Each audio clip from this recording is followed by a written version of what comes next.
So my dissertation research focuses on the transnational activist movement. Okay. You can speak for it. For free Soviet Jewish emigration from 1953, which is when Stalin died, to the end of the Cold War in 1989.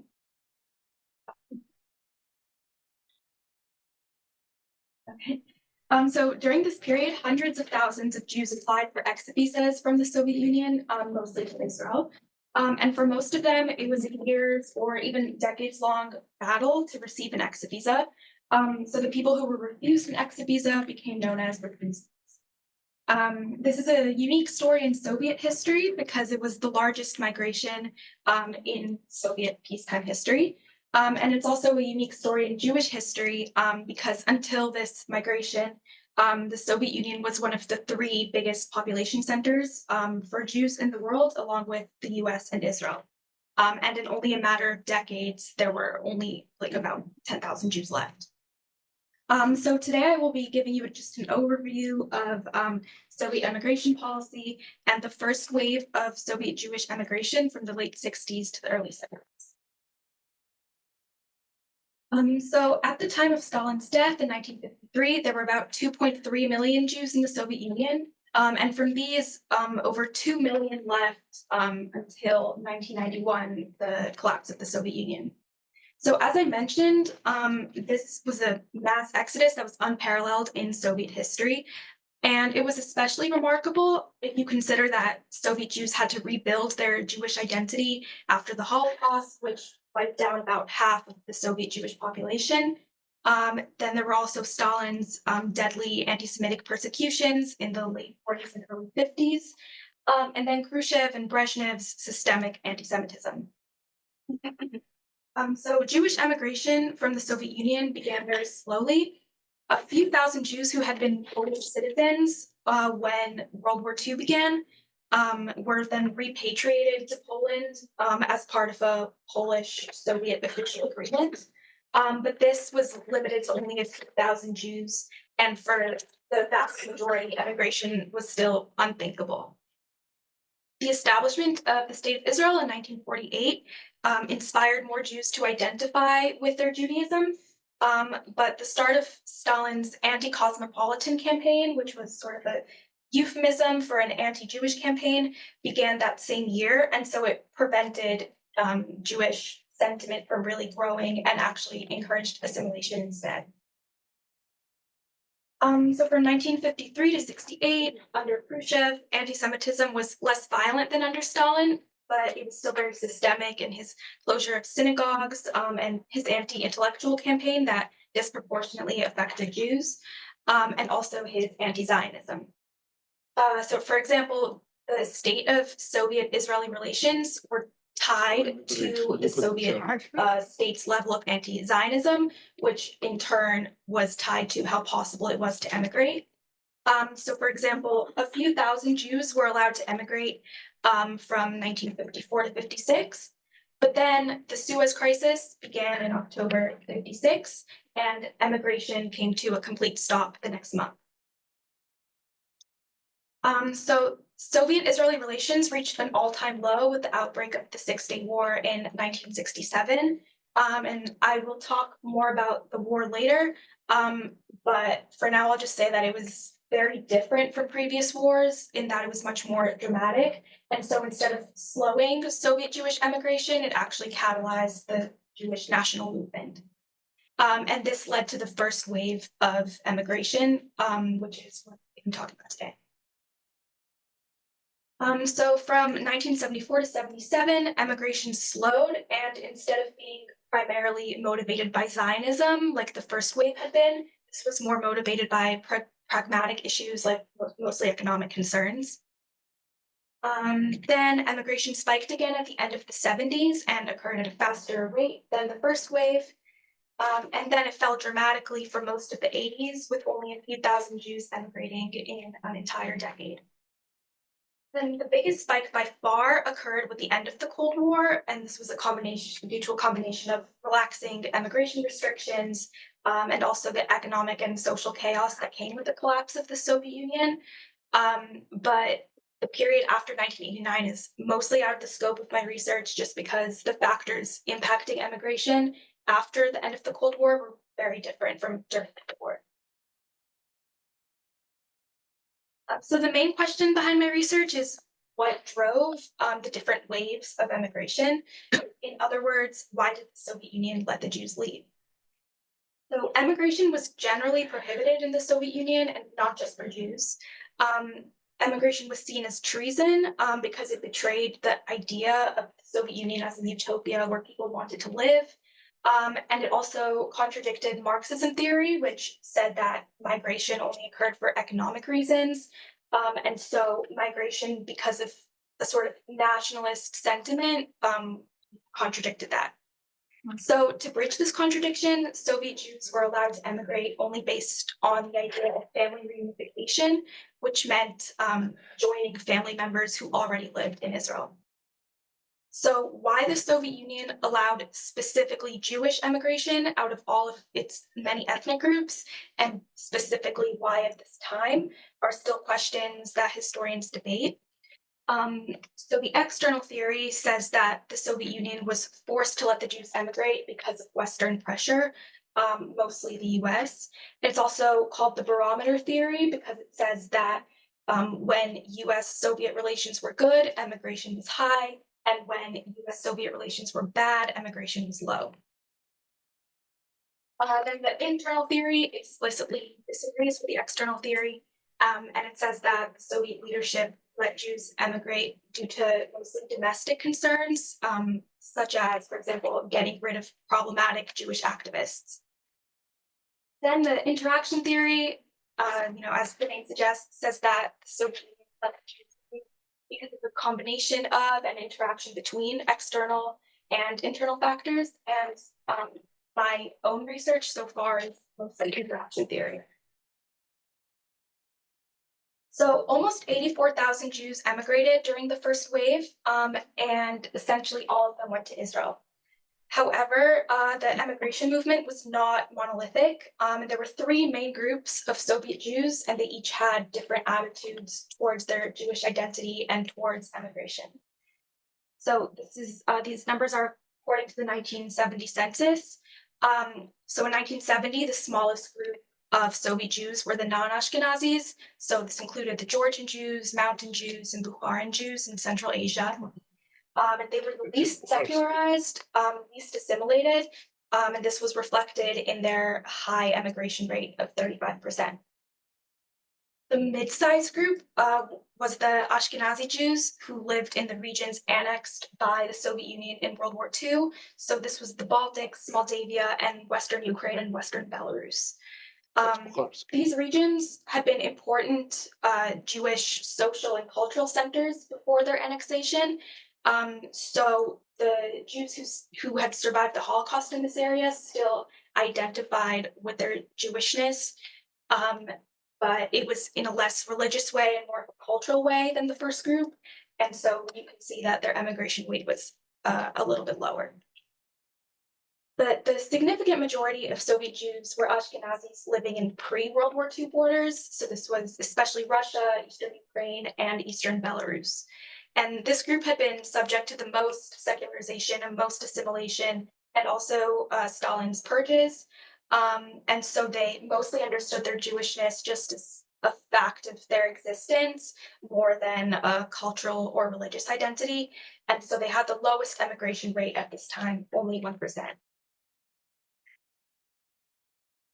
But no matter which of the three groups the Soviet Jew was in, the Six-Day War was a turning point in their Jewish identity. So in case you don't know, the Six-Day War in June 1967, Israel seemingly miraculously defeated 5 Arab armies in only 6 days.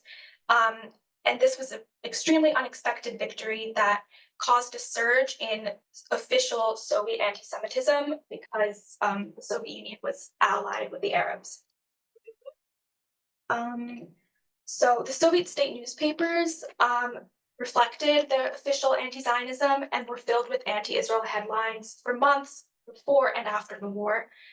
They claimed that Israeli aggression had been instigated by the, quote, imperial powers of the US and the UK and even the CIA. And so you can see in the cartoon from the week after the war that NATO is depicted as the chef and it's cooking up Israeli aggression. The Communist Party committees and factories across the country also held anti-Israel protests, and then the Soviet press highlighted these protests to sort of show that the entire Soviet public was against, was anti-Israel, basically. So the rise in official and popular anti-Semitism made Soviet Jews fearful of another Holocaust, and because they had been so assimilated, this was the first time that many of them began to feel like they didn't actually belong in the Soviet Union. But at the same time, they also began to feel increasing pride in their Jewishness because of Israel's victory. So more and more assimilated Jews began to seek out a Jewish community, and they felt empowered by how Israel defended itself against an existential threat. So you can see the refusnik, Valery Panov, he wrote in his memoir that the 6-Day War was the first time he was not ashamed to be a Jew. And the refusnik, Mark Etzbel, explained in his memoir that the 6-Day War just made emigration a matter of time for Soviet Jews. Finally, the 6-Day War also made emigration seem possible for the first time. And this created a positive feedback loop of more people applying for an exit visa. So then talk of emigration spread, which led to more applications, etc. So small isolated groups of Soviet Jews had been active before the 6-Day War, but the 6-Day War did trigger them to become much more widespread and much more organized and coordinated amongst themselves across different cities and the whole country. So the Jewish nationalist movement is not the same as the emigration movement. The emigration movement is sort of a subset of the nationalist movement. So the national movement included people who didn't want to leave the Soviet Union, but they did want to reconnect with their Jewish heritage.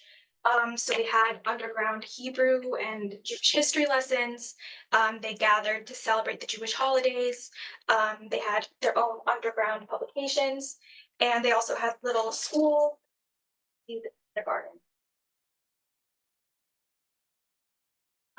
Permission to emigrate meant getting an exit visa, but the process of applying for an exit visa was very long and complicated and confusing. And this deterred many would-be applicants from applying to emigrate in the first place. But for those who did apply, each step was designed to be an obstacle in and of itself.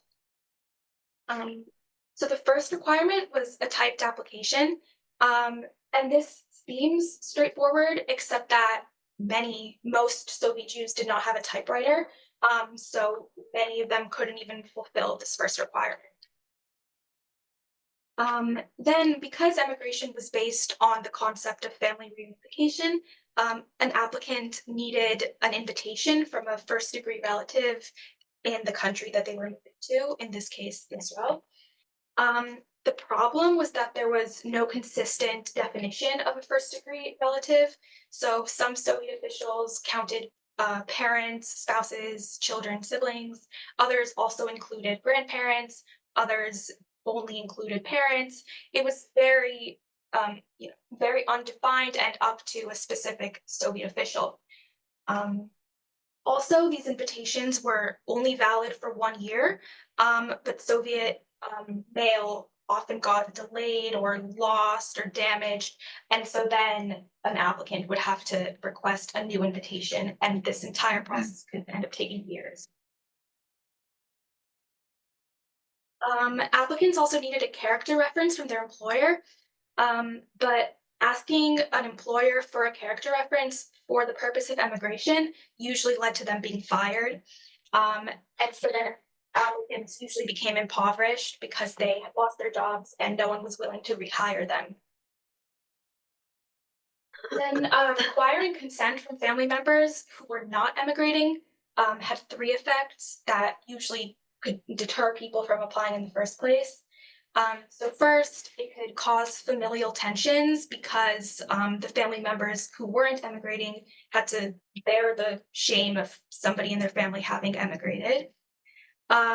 It could also leverage the applicant's guilt about leaving their family behind. And it also shifted the blame of a refused application away from the government and onto a person's family. This was especially problematic for divorced people since ex-spouses rarely gave their consent, especially if they had a shared child who was also applying to emigrate. Now, these are a bunch of other requirements, but requiring photos in particular was a very easy way for Soviet officials to turn down an application because they could arbitrarily decide that a photo didn't meet their standards, even though the standards were never specified. The Soviet Union also didn't allow its citizens to have more than one citizenship. So as soon as somebody applied to emigrate, they lost their Soviet citizenship. And this meant that they had to continue living in the Soviet Union for years, but were not citizens. And this then led to them losing their right to residency, which basically just meant that they were evicted and located at the government's discretion, usually to somewhere much more peripheral and less desirable than Moscow and Leningrad. Applicants also had to pay huge fees, and they were fees in general for emigrating, but there were even higher fees if you were emigrating to a capitalist country, which all of them were. So these fees had to be combined with the frequently necessary bribes, and so a single application usually cost 4 times the average salary. And it was also very rare to have to pay for only one application, either because people were rejected and had to reapply, or also because entire families were emigrating, not just one individual. Finally, applicants who were denied an exit visa were not given a clear reason why. One of the most frequently stated reasons was possession of state secrets. And this, seems legitimate that you don't want someone working like as a nuclear scientist to emigrate. But the definition of a state secret in the Soviet Union was very, very broad and very obscure. And so it sometimes even included people living in a city where military work had happened. And so this justification was used against many applications, and there was no opportunity to appeal the decision.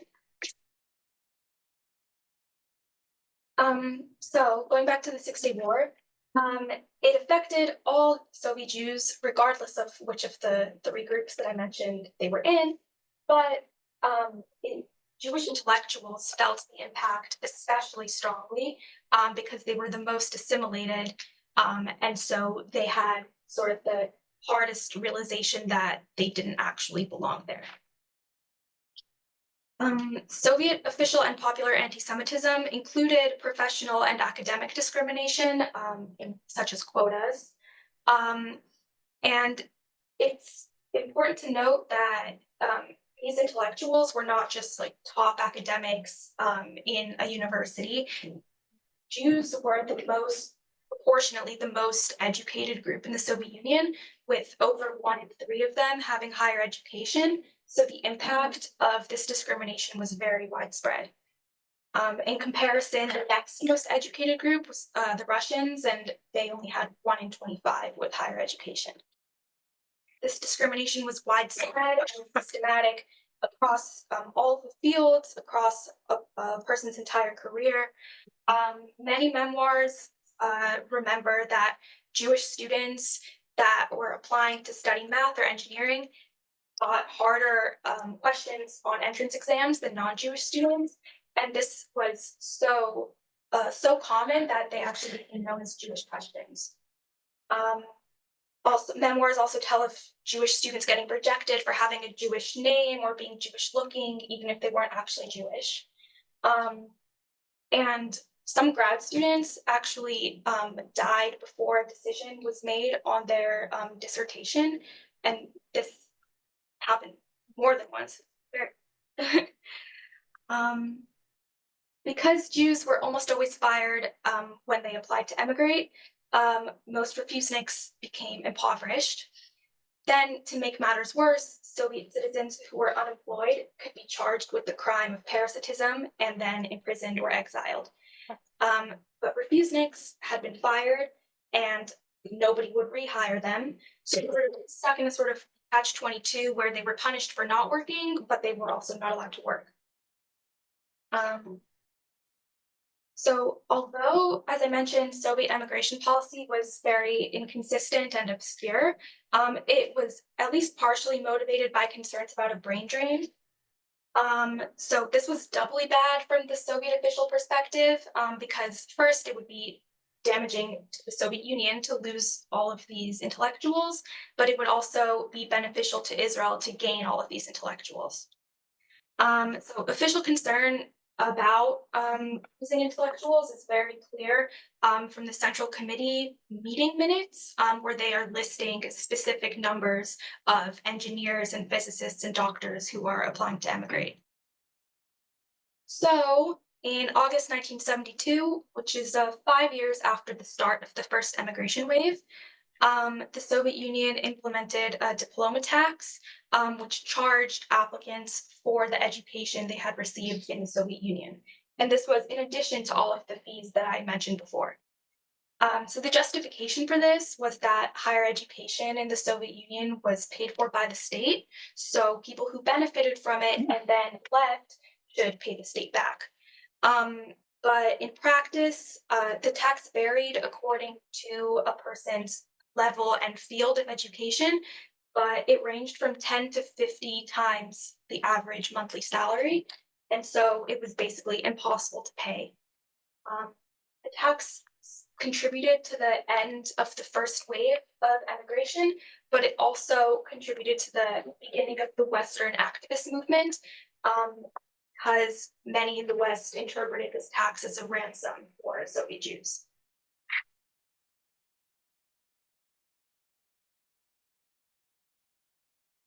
So another concern that the Central Committee and KGB show in meeting minutes was how Western public opinion would look on Jewish immigration. So sometimes they would let more Jews out in order to appease Western opinion. And you can see this especially with Nixon's visit to the Soviet Union in May 1972.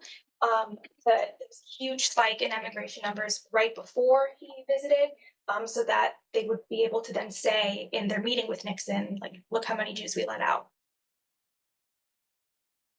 Exit visas could be also used as a punishment for loud activists. So like if the Soviet Union wanted to get rid of somebody who was causing a lot of trouble, they would give them an exit visa. But at the same time, they could also withhold an exit visa for annoying activists. And this sort of emphasizes how arbitrary and non-transparent the decision-making was. Finally, Soviet officials were also concerned about the influx of skilled and educated Jews to Israel and how this would anger the Arab countries. And the Soviet Union was increasingly concerned about maintaining its ties with the Arab countries as the Cold War continued. Intellectuals were among the earliest emigration applicants, and as word spread about their application, others who were interested in applying began coming to them for advice on the process. So Mark Asbel was one of the main consultants, and he described this as sort of a business in his memoir, where people came to him in his own apartment, and they mostly had questions about application requirements, concerns about how they would make a living while they were waiting for their exit visa after they had been fired, and also questions about what life in Israel would be like. So the meetings were one-on-one because of the personal nature of some of people's questions. A lot of people came with issues about an ex-spouse unwilling to sign the consent form, and so Asbel usually recommended just bribing them. International phone calls were key to this consultancy because when prospective applicants came with questions about life in Israel, like what jobs were available, housing, Asbel then called his contacts in Israel and could get details. They spoke with Israel twice a week from another refusnik activist's house, and the calls usually took many hours because of KGB interference. The consultancy ended up being very useful to many applicants. Asbel says that he was receiving about 12 visitors a day after only 1 month, and people were waiting crowded in his living room. So to conclude, I'll emphasize 3 main points. First, that the reasons for the different immigration waves are still contested among historians because of how arbitrary and non-transparent Soviet immigration policy was. And this is mostly because immigration was such a taboo topic in the Soviet Union. Second, that Soviet Jewish immigration was not a monolithic movement. There were 3 main groups of Soviet Jews, and they each have their own reasons and reasons behind and attitudes towards emigrating. And finally, that the refusnik intellectuals were only a subset of those 3 groups, but understanding their emigration experience is very important to understanding the movement overall because of the leading role that it played in the movement. So that's all. Thank you for your attention.